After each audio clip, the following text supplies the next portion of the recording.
This video is sponsored by Card Kingdom. You can visit their store by using my referral link in the description below.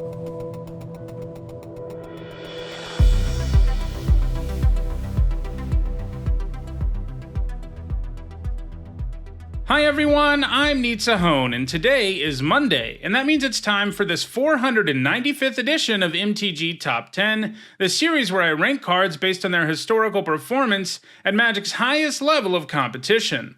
That's normally the focus of this series, but sometimes I like to take a break from those more data-driven lists and instead do a list that's based on my opinion, and that's definitely what I'm doing today with a look at 10 great cards with awful art.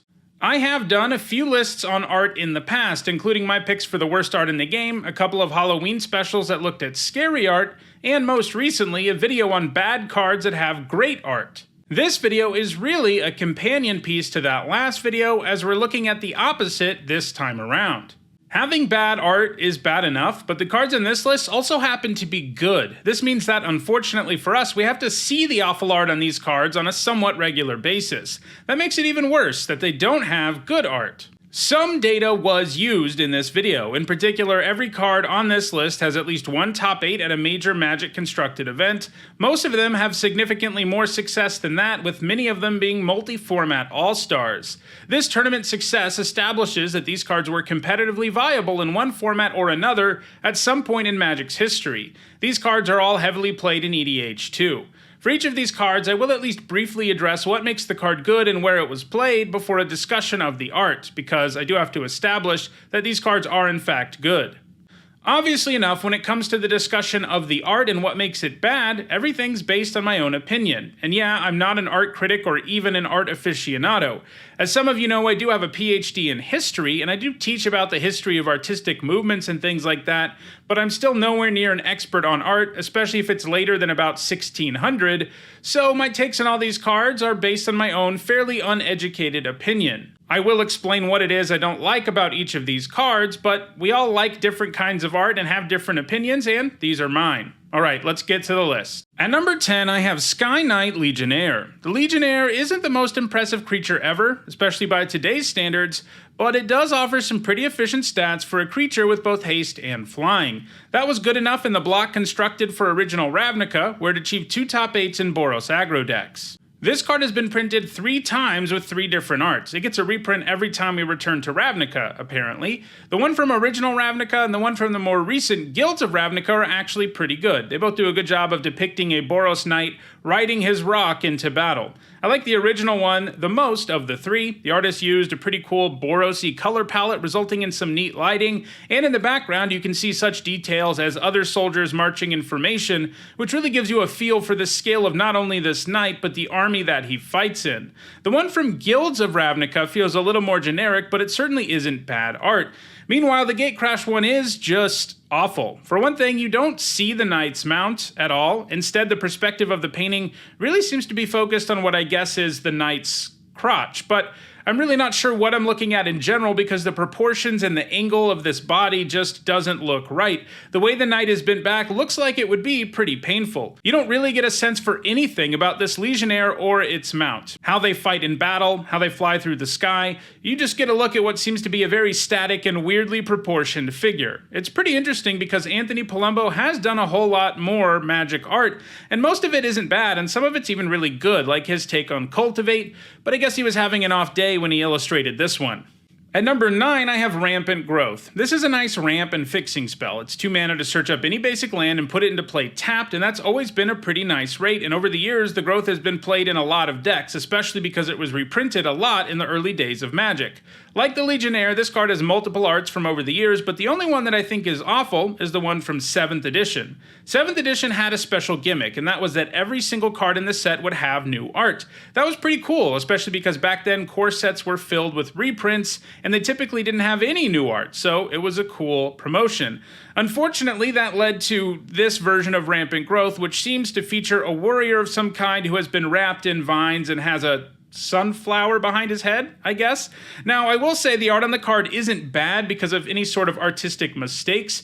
I just think the subject matter for the card is really silly for what it does. Apparently, this man has been captured by a flower. One might think it would be a removal spell of some kind, maybe one that turned a creature into a plant or something, but no, it's just a regular ramp spell. The flavor text seems to indicate that this is nature defending itself from this man, but it's pretty hard to come up with a sensible scenario that would have created this art. Why did the plants need to defend themselves from this guy in the first place? For a while at least, Wizards of the Coast wasn't a fan of this art either, as when it was reprinted again in 8th and 9th edition, they went back to the Tempest art, and for a long time they acted like this version of the card never existed. Unfortunately, they did decide to use this art on its most recent reprint though from Double Masters. Not sure why they thought we needed more Rampant Growths with this awful art. At number 8, it is Olivia Valkyrie. She's a super powerful vampire that can damage and even steal opposing creatures. This made her a powerful threat in Jund decks in both Standard and Modern. Unfortunately though, her art has a huge mistake in it that managed to slip by the artist and quality control at Wizards of the Coast. At first glance, the art on the card is actually pretty neat. A great depiction of a vampire having a good time and hovering above a party with her glass of blood. But then you really take a look at how Olivia is positioned and things don't add up. She has her left hand on her knee, but her legs below her dress are also perfectly straight. There's no conceivable way that her knee would be jutting out like that.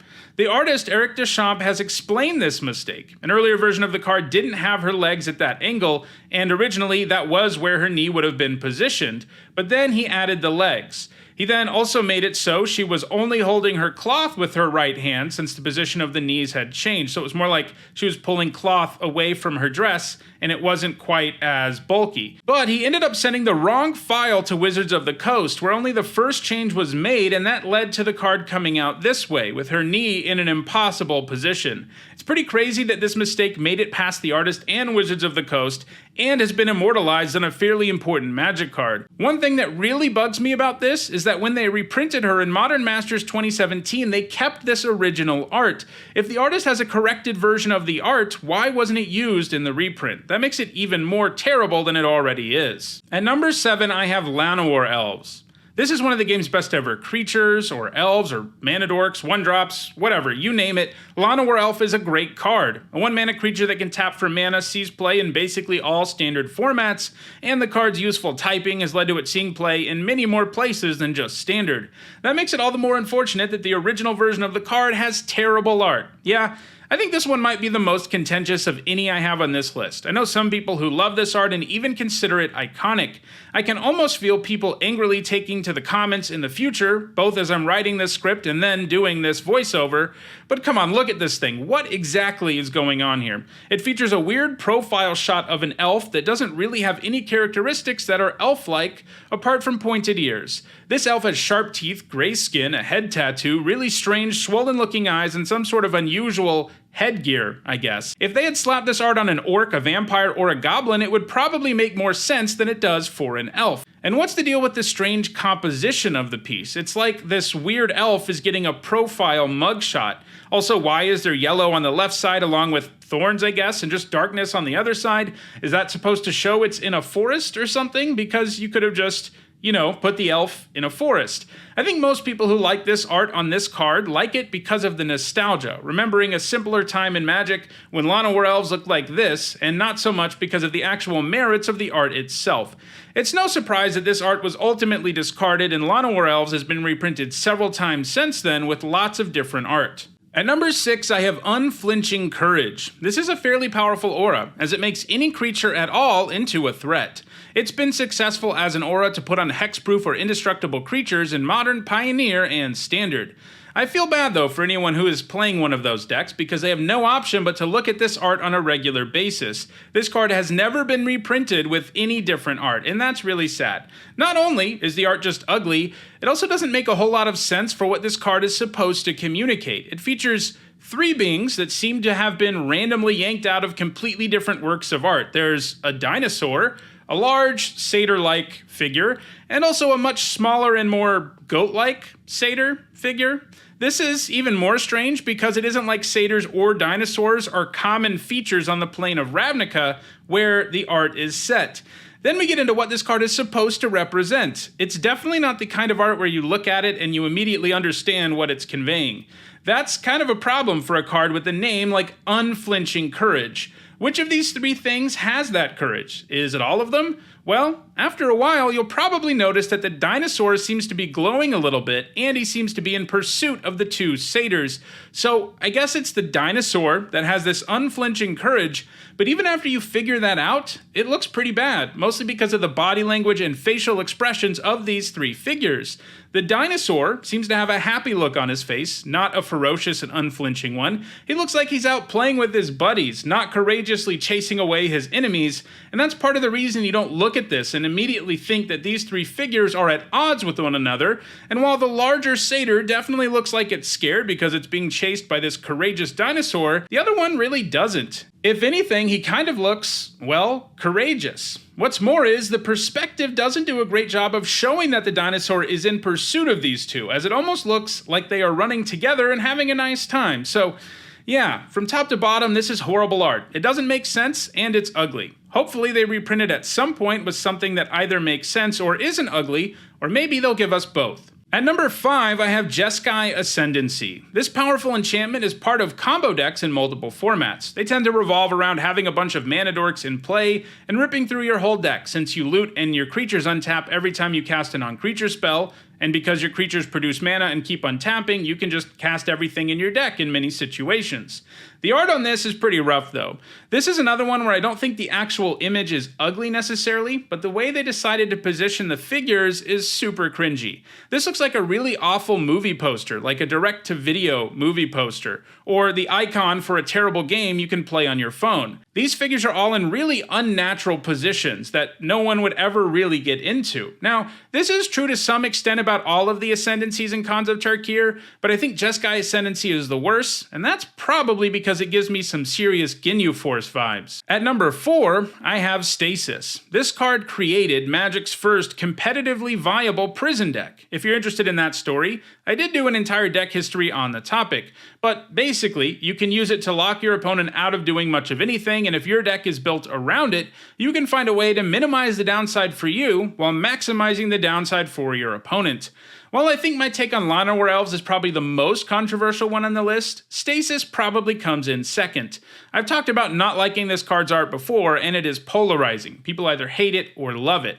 Obviously, I'm in the hate it camp. The art on this card is just nonsensical. On the left, you have some strange ghostly figure who's wearing a dunce cap, and on the right, you have a fox person who is kissing a ball or something, and then there's a paint palette in the middle for some reason. The only part of the card that really depicts the idea of stasis is the fact that this seesaw they are sitting on is frozen in place. Now, this card does have kind of a funny story behind it, and that's that Richard Garfield had his aunt, Faye Jones, illustrate it. And she is a big deal in the art world, but her art really doesn't feel like the kind of thing that should be on a Magic card. At number 3, I have Faithless Looting. This spell is sneaky strong because it allows you to loot twice, and because it has flashback, you can do it again later. This has been great at enabling graveyard or discard-based strategies, and it proved so strong that it was ultimately banned in Modern, as several different Faithless Looting decks were making the format fairly uninteresting. The art we're looking at here is the Mystical Archive printing of the card. Overall, the art on Strixhaven's Mystical Archive cards is really good, so it's pretty disappointing a card this important and powerful received whatever this is. First, it's ugly. It looks like the figure was drawn first, and then someone came back later and hastily added all the other elements, including the things that are in each of the figure's hands and the figure's clothing. But like Unflinching Courage, the subject matter of the art also feels like it has nothing to do with the card itself. The person in the art doesn't look like someone without faith who is looting some sort of religious object or building. Instead, the person seems to be performing an actual religious rite of some kind, which feels like the exact opposite of faithless looting. So yeah, this one is both ugly and senseless. Luckily, this card is available with a whole lot of other art options, so you aren't forced into playing it like you are with Unflinching Courage. At number 2, I have Flash. This card was one of the most busted decks of all time. Legacy Flash Hulk, which used Flash to put Protean Hulk into play as early as turn 0, and then you could search up a bunch of combo pieces that won you the game immediately. Flash ended up getting banned in Legacy as a result, and it's powerful enough that it's also restricted in Vintage and banned in EDH, which, hey, means you almost never have to play this card with its terrible art. The weirdest thing about this card is the figure in the left part of the frame who seems to be looking back on the viewer or taking a selfie. What's going on behind him has some pretty ugly art too, but it at least sort of represents what the card does and it makes sense. There's a wizard or some other figure that has summoned a gigantic monster of some kind. That monster is pretty ridiculous looking for sure, and it looks like its various body parts are pointing in different directions from one another, but this card probably wouldn't have made this list without the weird selfie guy. It's no surprise that more recent printings of the card have moved away from this awful work of art. And at number 1, I have Misras Workshop. This is arguably the most powerful land in the history of Magic. It can tap for 3 colorless mana, which is insane, and yeah, you can only use it on artifacts, but the game has tons of super powerful artifacts. The only format it's legal in is Vintage, and in that format it has been the centerpiece of the Tier 1 Shops deck for more than a decade. It's a deck built around a bunch of powerful artifacts, and this can power them out quickly. So it's extra disappointing that this is the art we have for this card. I don't really see a workshop here at all. It looks more like some weird misshapen monster with glowing eyes, a glowing mouth, a glowing exposed brain, and tendrils that are exuding smoke. There are even creatures all around this thing with small white eyes. Surely that's this monster's little minions or something, right? Which, you know, if that was what this card was going for, I guess it would be kind of cool, but this is supposed to be where Mishra is making all of his fancy artifacts and stuff. It doesn't even look like a building, much less a workshop. So, those are my picks for 10 great cards with awful art. I'm sure there will be many disagreements as this is a video based on my own opinion, and other people will have different opinions, so let me know where you disagree in the comments. If you want to own any of these cards because, hey, they are really powerful in spite of their art, you can find a direct Card Kingdom link for each of them. If you want to make sure you stay aware of future videos, don't forget to subscribe and turn on notifications. If you want to catch up on the almost 500 other MTG Top 10s, including some others about the game's art, you should see the playlists on your screen shortly. Lastly, if you want to go the extra mile in supporting the channel, you can do that on Patreon, you can do that by buying merch, you can become a channel member, you can find all those things in the description. Thanks for watching.